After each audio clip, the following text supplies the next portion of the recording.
Shalom sahabat Gebada, apa kabar hari ini? Harapan saya saudara sekalian dalam keadaan sehat dan semangat mengikuti Gebada saat ini.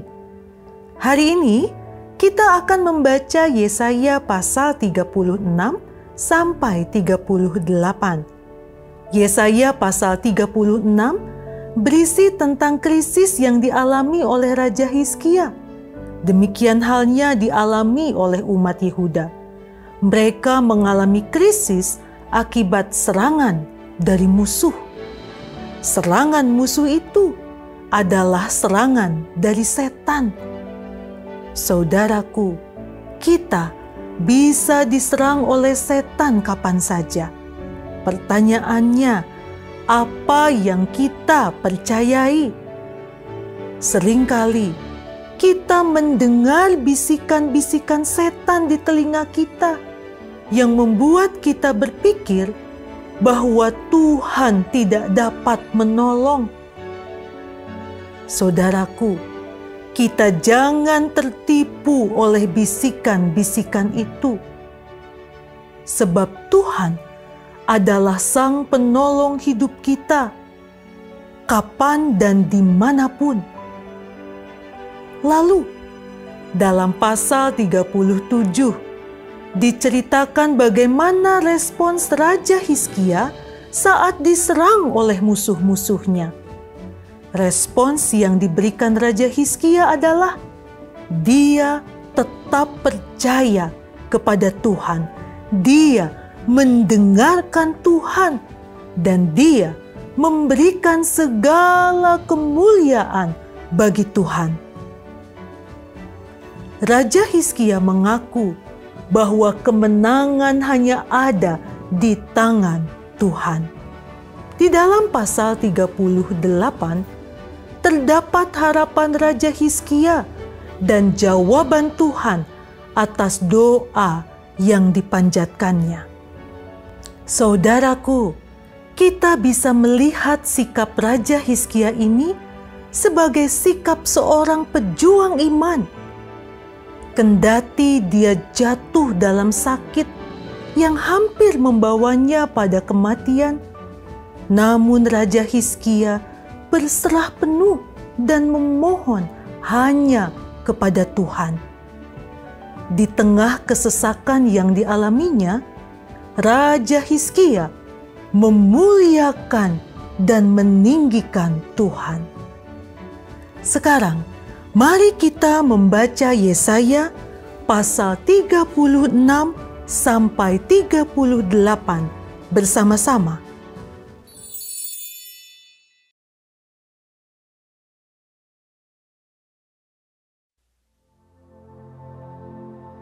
Maka dalam tahun ke-14 zaman Raja Hizkia, majulah Sanherib, Raja Asyur, menyerang segala kota berkubu negeri Yehuda, lalu merebutnya. Raja Asyur mengutus juru minuman agung dari Lakis ke Yerusalem kepada Raja Hizkia, disertai suatu tentara yang besar. Ia mengambil tempat dekat saluran kolam atas, di jalan raya, pada padang tukang penatu. Keluarlah mendapatkan dia, Elyakim bin Hilkia, kepala istana, dan Sebna, panitera negara, serta Yoah bin Asaf, bendahara negara. Lalu berkatalah juru minuman agung kepada mereka, "Baiklah, katakan kepada Hizkia, beginilah kata Raja Agung, Raja Asyur. Kepercayaan macam apakah yang kau pegang ini? Kau kira bahwa hanya ucapan bibir saja dapat merupakan rencana dan kekuatan untuk perang? Sekarang, kepada siapa engkau berharap? Maka engkau memberontak terhadap aku. Sesungguhnya engkau berharap kepada tongkat bambu yang patah terkulai itu, yaitu Mesir, yang akan menusuk dan menembus tangan orang yang bertopang kepadanya. Begitulah keadaan Firaun, raja Mesir, bagi semua orang yang berharap kepadanya. Dan apabila engkau berkata kepadaku, kami berharap kepada Tuhan Allah kami, bukankah Dia itu yang bukit-bukit pengorbanannya dan mesbah-mesbahnya telah dijauhkan oleh Hizkia, sambil berkata kepada Yehuda dan Yerusalem, di depan mesbah inilah kamu harus sujud menyembah. Maka sekarang baiklah bertaruh dengan tuanku Raja Asyur. Aku akan memberikan 2.000 ekor kuda kepadamu jika engkau sanggup memberikan dari pihakmu orang-orang yang mengendarainya. Bagaimanakah mungkin engkau memukul mundur satu orang perwira tuanku yang paling kecil? Padahal engkau berharap kepada Mesir dalam hal kereta dan orang-orang berkuda. Sekarang pun, adakah di luar kehendak Tuhan aku maju melawan negeri ini untuk memusnahkannya? Tuhan telah berfirman kepadaku, majulah menyerang negeri itu dan musnahkanlah itu.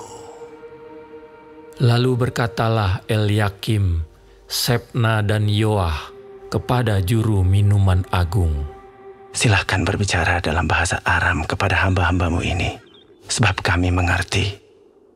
Tetapi janganlah berbicara dengan kami dalam bahasa Yehuda, sambil didengar oleh rakyat yang ada di atas tembok.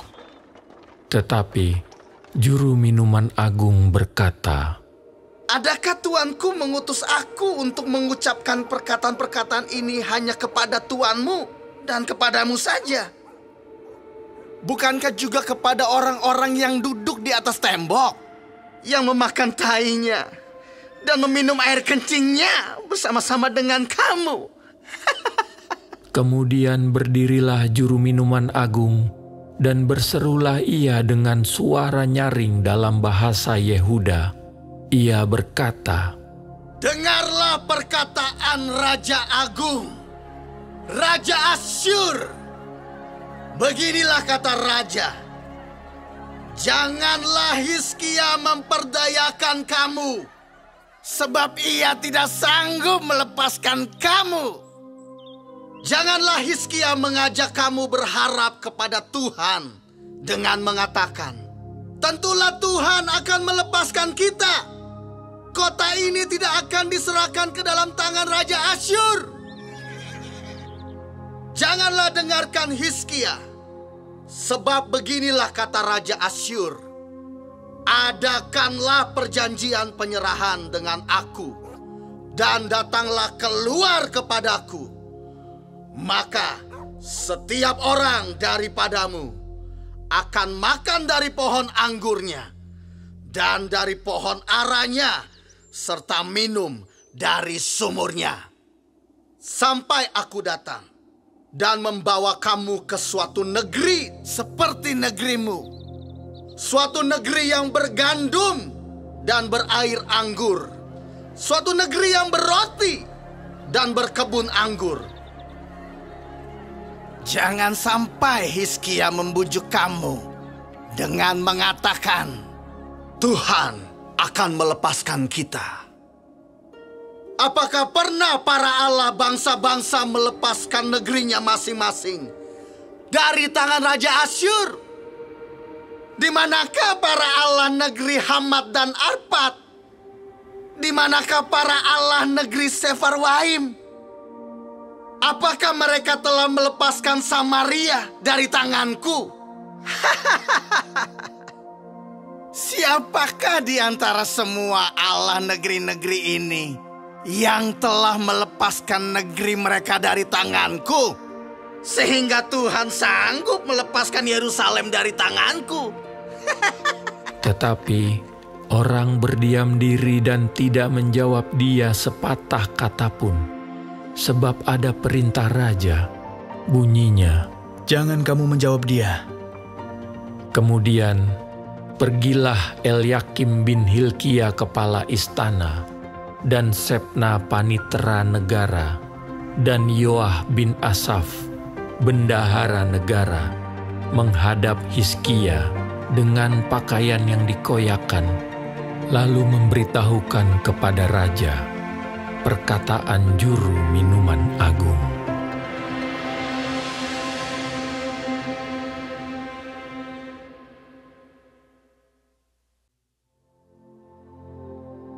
Segera sesudah Raja Hizkia mendengar itu, dikoyakkannyalah pakaiannya, dan diselubunginyalah badannya dengan kain kabung. Lalu masuklah ia ke rumah Tuhan.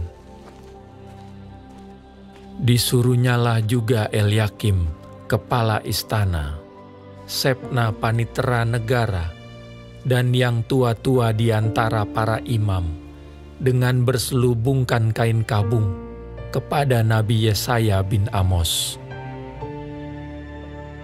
Berkatalah mereka kepadanya, "Beginilah kata Hizkia, hari ini hari kesesakan, hari hukuman dan penistaan, sebab sudah datang waktunya untuk melahirkan anak, tetapi tidak ada kekuatan untuk melahirkannya. Mungkin Tuhan Allahmu sudah mendengar perkataan juru minuman agung yang telah diutus oleh Raja Asyur tuannya untuk mencela Allah yang hidup, sehingga Tuhan Allahmu mau memberi hukuman karena perkataan yang telah didengarnya. Maka baiklah engkau menaikkan doa untuk sisa yang masih tinggal ini." Ketika pegawai-pegawai Raja Hizkia sampai kepada Yesaya, berkatalah Yesaya kepada mereka, "Beginilah kamu katakan kepada tuanmu, beginilah firman Tuhan. Janganlah engkau takut terhadap perkataan yang kau dengar, yang telah diucapkan oleh budak-budak Raja Asyur untuk menghujat aku. Sesungguhnya aku akan menyuruh suatu roh masuk di dalamnya, sehingga ia mendengar suatu kabar dan pulang ke negerinya. Aku akan membuat dia mati rebah oleh pedang di negerinya sendiri." Ketika juru minuman agung pulang, didapatinyalah Raja Asyur berperang melawan Libna, sebab sudah didengarnya bahwa raja telah berangkat dari Lakis. Dalam pada itu, raja mendengar tentang Tirhaka, raja Etiopia, berita yang demikian. "Ia telah keluar berperang melawan engkau." Dan ketika mendengar itu, disuruhnyalah utusan-utusan kepada Hizkia dengan pesan, "Beginilah harus kamu katakan kepada Hizkia, Raja Yehuda. Janganlah Allahmu yang kau percaya itu memperdayakan engkau dengan menjanjikan Yerusalem tidak akan diserahkan ke tangan Raja Asyur. Sesungguhnya engkau ini telah mendengar tentang yang dilakukan Raja-Raja Asyur kepada segala negeri, yakni bahwa mereka telah menumpasnya. Masakan engkau ini akan dilepaskan? Sudahkah para Allah dari bangsa-bangsa yang telah dimusnahkan oleh nenek moyangku dapat melepaskan mereka, yakni Kusan, Haran, Rezef, dan Bani Eden yang ditelasar? Di manakah raja negeri Hamat dan Arpad? Raja kota Sefarwaim, raja negeri Hena dan Iwa. Hizkia menerima surat itu dari tangan para utusan, lalu membacanya. Kemudian pergilah ia ke rumah Tuhan dan membentangkan surat itu di hadapan Tuhan. Hizkia berdoa di hadapan Tuhan, katanya, "Ya Tuhan semesta alam, Allah Israel, yang bertahta di atas kerubim. Hanya Engkau sendirilah Allah segala kerajaan di bumi. Engkaulah yang menjadikan langit dan bumi.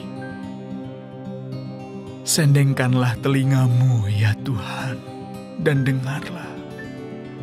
Bukalah matamu ya Tuhan, dan lihatlah. Dengarlah segala perkataan Sanherib yang telah dikirimnya untuk mencela Allah yang hidup. Ya Tuhan, memang raja-raja Asyur telah memusnahkan semua bangsa dan negeri-negeri mereka, dan menaruh para allah mereka ke dalam api, sebab mereka bukanlah Allah, hanya buatan tangan manusia, kayu, dan batu. Sebab itu dapat dibinasakan orang. Maka sekarang, ya Tuhan Allah kami, selamatkanlah kami dari tangannya, supaya segala kerajaan di bumi mengetahui bahwa hanya Engkau sendirilah Tuhan." Lalu Yesaya bin Amos menyuruh orang kepada Hizkia, mengatakan, Beginilah firman Tuhan Allah Israel tentang yang telah kau doakan kepadaku mengenai Sanherib, Raja Asyur. Inilah firman yang telah diucapkan Tuhan mengenai dia. Anak dara yaitu putri Sion telah menghina engkau, telah mengolok-olokkan engkau, dan putri Yerusalem telah geleng-geleng kepala di belakangmu. Siapakah yang engkau cela dan engkau hujat? Terhadap siapakah engkau menyaringkan suaramu dan memandang dengan sombong-sombong terhadap Yang Maha Kudus, Allah Israel? Dengan perantaraan hamba-hambamu, engkau telah mencela Tuhan, dan engkau telah berkata, dengan banyaknya keretaku, aku naik ke tempat-tempat tinggi di pegunungan, ke tempat yang paling jauh di gunung Libanon. Aku telah menebang pohon-pohon arasnya yang tinggi besar, pohon-pohon sanobarnya yang terpilih. Aku telah masuk ke tempat tinggi yang paling ujung, ke hutan pohon-pohonannya yang lebat. Aku ini telah menggali air dan telah minum air. Aku telah mengeringkan dengan telapak kakiku segala sungai di Mesir. Bukankah telah kau dengar bahwa aku telah menentukannya dari jauh hari dan telah merancangnya dari zaman purbakala?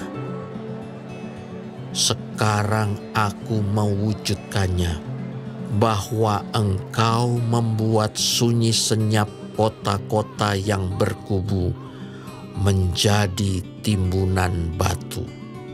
Sedang penduduknya yang tak berdaya menjadi terkejut dan malu.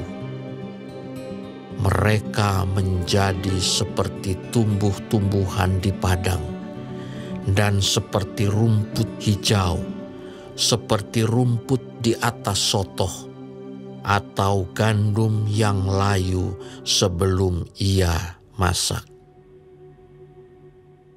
Aku tahu jika engkau bangun atau duduk, jika keluar atau masuk, atau jika engkau mengamuk terhadap aku. Oleh karena engkau telah mengamuk terhadap aku, dan kata-kata keangkuhanmu telah naik sampai ke telingaku, maka aku akan menaruh kelikirku pada hidungmu dan kekangku pada bibirmu, dan aku akan memulangkan engkau melalui jalan dari mana engkau datang. Dan inilah yang akan menjadi tanda bagimu, hai Hizkia. Dalam tahun ini, orang makan apa yang tumbuh sendiri. Dan dalam tahun yang kedua, apa yang tumbuh dari tanaman yang pertama. Tetapi dalam tahun yang ketiga, menaburlah kamu, menuai, membuat kebun anggur, dan memakan buahnya. Dan orang-orang yang terluput di antara kaum Yehuda, yaitu orang-orang yang masih tertinggal, akan berakar pula ke bawah dan menghasilkan buah ke atas. Sebab dari Yerusalem akan keluar orang-orang yang tertinggal, dan dari Gunung Sion orang-orang yang terluput. Giat cemburu Tuhan semesta alam akan melakukan hal ini. Sebab itu, beginilah firman Tuhan mengenai Raja Asyur. Ia tidak akan masuk ke kota ini dan tidak akan menembakkan panah ke sana. Juga ia tidak akan mendatanginya dengan perisai dan tidak akan menimbun tanah menjadi tembok untuk mengepungnya. Melalui jalan dari mana ia datang, ia akan pulang. Tetapi ke kota ini, ia tidak akan masuk. Demikianlah firman Tuhan. Dan aku akan memagari kota ini untuk menyelamatkannya, oleh karena aku dan oleh karena Daud, hambaku. Keluarlah malaikat Tuhan, lalu dibunuhnyalah 185.000 orang di dalam perkemahan Asyur. Keesokan harinya, pagi-pagi tampaklah semuanya bangkai orang-orang mati belaka. Sebab itu, berangkatlah Sanherib Raja Asyur dan pulang. Lalu tinggallah ia di Niniwe.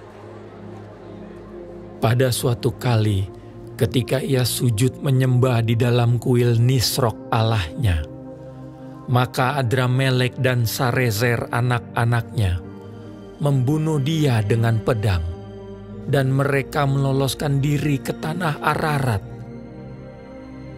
Kemudian Esarhadon anaknya menjadi raja menggantikan dia.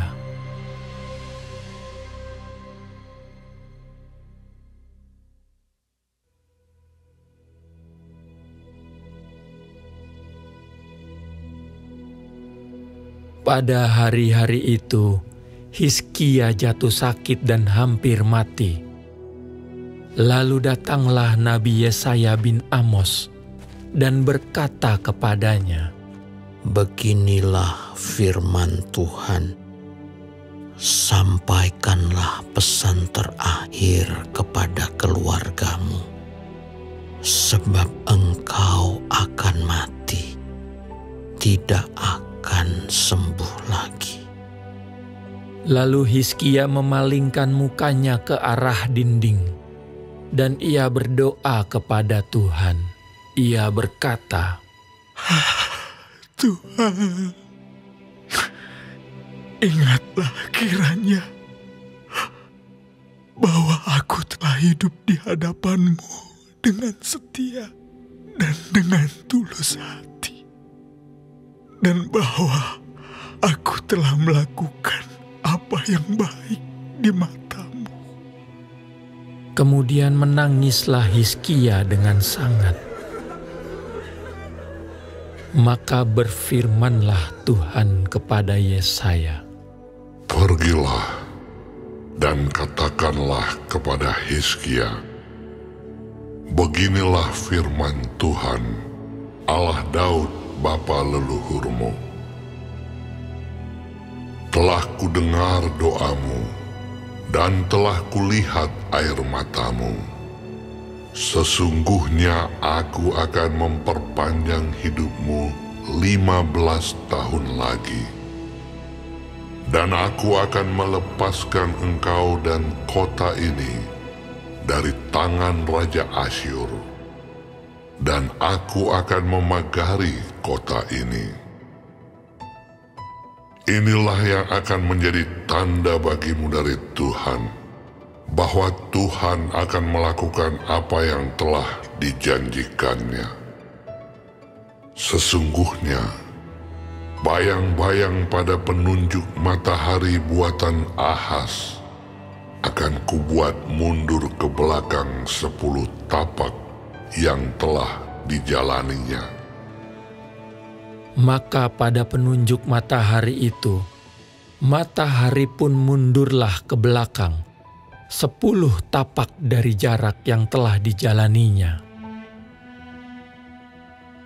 Karangan Hizkia, Raja Yehuda, sesudah ia sakit dan sembuh dari penyakitnya.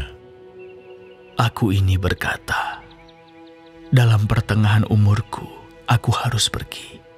Ke pintu gerbang dunia orang mati aku dipanggil untuk selebihnya dari hidupku.